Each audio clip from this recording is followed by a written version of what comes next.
적당사 6입니다. 인간이 무엇을 믿고 신뢰한다는 것은 결코 쉬운 일이 아닙니다. 예수님은 어린아이를 좋아하셨습니다. 사람들 모두 어린아이의 귀여움 때문에 어린아이를 좋아하듯 예수님도 그러했을까요? 그것만은 아닐 것으로 생각이 됩니다. AA에서는 12단계 중 제1단계를 겸손 단계라고 가르칩니다. 여기에서의 겸손은 세상의 겸손과는 차원이 다릅니다. 흔히들 겸손이라면 남을 존중하고 자기를 내세우지 않는 태도라고 정의합니다. 성경에서는 하나님 앞에서 자신이 하나님의 뜻을 행할 수 없는 죄인임을 알고 스스로 자랑하는 것을 버리고 낮은 데 처하여 하나님께 긍휼을 구하는 마음의 자세를 말한다고 얘기를 합니다. 그런데 AA의 겸손은 여기서 더 나가서 자신을 아주 낮은 것까지 그리고 아주 비참한 것까지 끌어내립니다.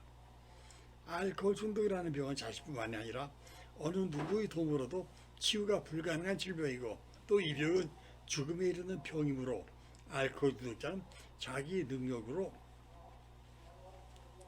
도저히 살 수 없는 상태까지 이르렀다고 자신을 낮춥니다.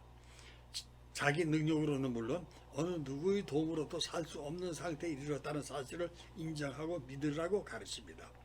그렇게 되면 한번 태어난 목숨 그냥 알코올 중독자가 되어 비참하게 죽을 수는 없습니다.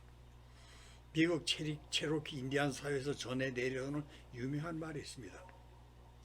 우리가 태어났을 때 사람들은 기뻐했다. 우리가 죽을 때 사람들이 슬퍼하기를. 그런데 알코올 중독자가 죽을 때 정말 사람들이 슬퍼할까요? 아니면 기뻐할까요?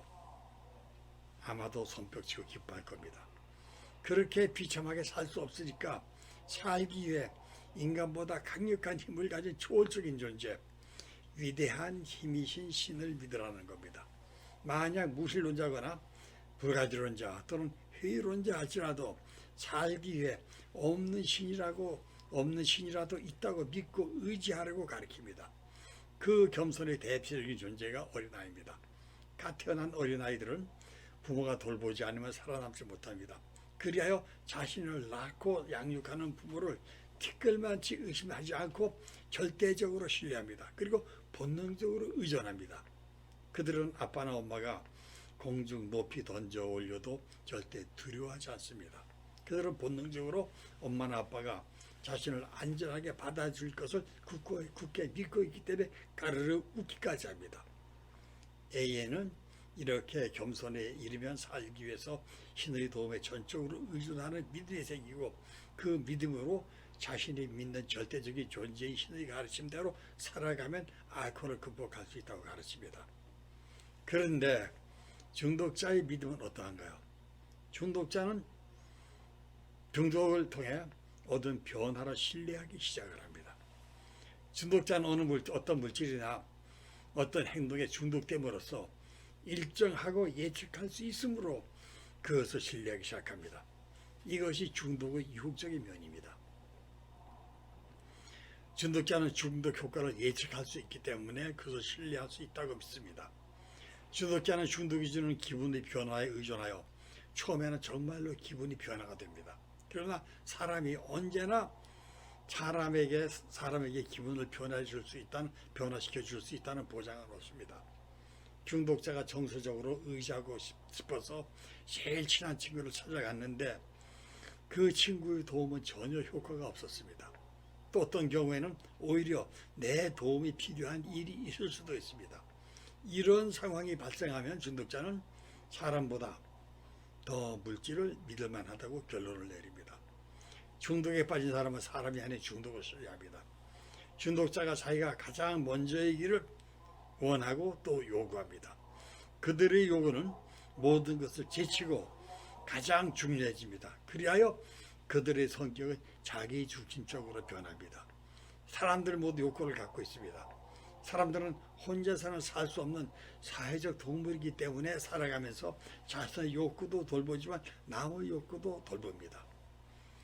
예기치 않게 목돈이 생겼습니다. 이 돈을 어떻게 쓸까 고민합니다. 아내에게 맡기는 것도 좋으나 한번 그 주머니에 들어가면 다시 다 쓴다는 것은 거의 불가능에 가깝습니다. 아들 녀석은 최신형 휴대폰으로 바꿔달라고 벌써부터 생태를 쓰고 있습니다. 아직 초등학생인 딸녀는 쌍꺼풀 수술이 소원입니다. 아내는 계절이 바뀌어도 변변한 외출복이 없다고 트롤댑니다. 나도 비상금이 필요합니다. 이 돈을 숨겨두고 필요할 때마다 조금씩 찾았을까? 대부분의 가장은 자기 욕구는 뒤로 미루고 아내와 아들, 딸의 욕구부터 들어줍니다. 이것이 사람이 살아가는 방법이고 지혜입니다. 그러나 중독자의 경우는 어떠합니까? 그들은 자신의 욕구 충족이 최우선이기 때문에 타에 대한 욕구는 돌보지 않습니다. 돈이 생기면 가족의 욕구는 전혀 돌보지 않고 그 돈을 자신의 욕구 충족에 쏟아붓습니다. 돈뿐만 아니라 모든 심리적 에너지까지도 중독 욕구 충족에 바칩니다. 물질은 자기의 욕구나 필요하는 것을 내세울 수 없는 존재입니다. 그러므로 물질과의 관계에서 중독자가 언제나 우선입니다. 이런 특성은 중독자에게는 아주 매력적이며 정서적 논리에 따르는 신념 체계와도 잘 맞아들어갑니다. 이제 중독에 빠진 사람은 사람이 아니라 중독을 신뢰합니다. 사람을 신뢰하는 것은 중독 과정에서 위협이 됩니다. 중독자에게는 물질이 우선이고 사람은 그 다음입니다. 초기 단계에서 중독은 자신을 정서적으로 충족시키려는 시도입니다. 많은 의미에서 중독은 정상적인 관계가 뒤틀려버린 상황입니다.